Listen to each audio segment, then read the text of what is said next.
आपण या पद्धतीने सर्व पानं तोडून घेतली आहे। हे बघा, आपण सर्व पानांचे देठ व त्याच्या शिरा अशा काढून घेतलेल्या आहे। आळू वडीसाठी लागणाऱ्या वाटणासाठी आपण लसूण, हिरवी मिरची आणि आलं घेऊया। आपली पेस्ट तयार झालेली आहे। एका भांड्यामध्ये आपण वाटण टाकून घेऊया। धने पावडर, जिरा पावडर, अंबारी मिरची पावडर, तुम्ही कोणती घेऊ शकता, पण मी ही प्रेफर करते। तांदळाचं पीठ आपण चाळून घेऊया। आता बेसन पीठ चाळून घेऊया।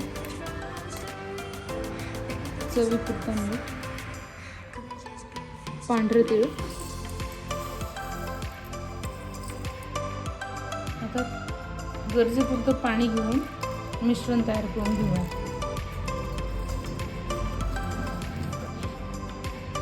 आपल्याला मिश्रण खूप पातळ नाही आणि खूप घट्टही नाही, असं मीडियम करून घ्यायचं आहे, जेणेकरून लावण्यासाठी व्यवस्थित इव्हनली स्प्रेड होईल ते। आता आपण पानाच्या बॅक साईडला मिश्रण लावून घेणार आहोत। सगळीकडे स्प्रेड करायचं आहे व्यवस्थित। तुम्ही बघू शकता, मी हे पान, आता तुम्ही हे दोन साईडचे बघताय, तर ते मी या साईडला ठेवले फर्स्ट, आता नेक्स्ट साईड मी या साईडला ठेवते, असं ऑल्टरनेट करायचं आहे। वडी आपण चाळणीमध्ये ठेवणार आहोत, तर चाळणीला आपण तेलाने ग्रीस करून घ्यायचं आहे चांगल्या प्रकारे।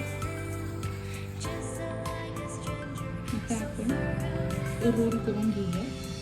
सावकाश करायचं, हलक्या हाताने थोडंसं वरती मिश्रण सुद्धा लावायचं आहे।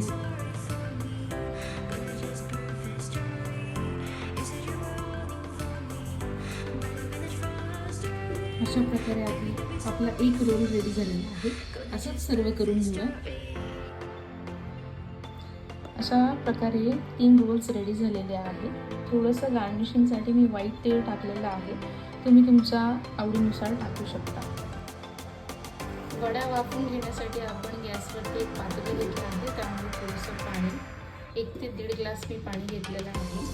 आणि आता आपण आपल्या वड्याचे सारण घेऊया। झाकण ठेवून मंद आचेवर 15 ते 20 मिनिटं वाफवून घेऊया। आपले रोल्स वाफवून झालेले आहेत, आता थंड होण्यासाठी ठेवूया। रोल्स आपले थंड झालेले आहे, आता आपण कट करून घेऊया। मी सर्व रोल्स असे कापून घेतले आहे। छान लेअरिंग झालेली आहे।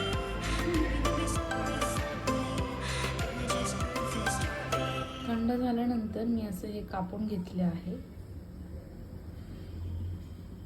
बघू शकता तुम्ही। जास्त पातळी नाही, जास्त जाडसरही नाही कापायचं, एकदम मीडियम।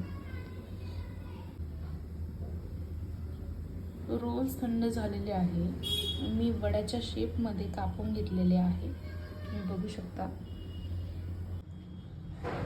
तेल आपलं गरम झालेलं आहे, आपण त्याच्यात एक एक करून वडी सोडूया। वड्या आपल्या तळून रेडी झालेल्या आहेत। हे बघा, आवाज किती क्रिस्पी झाले।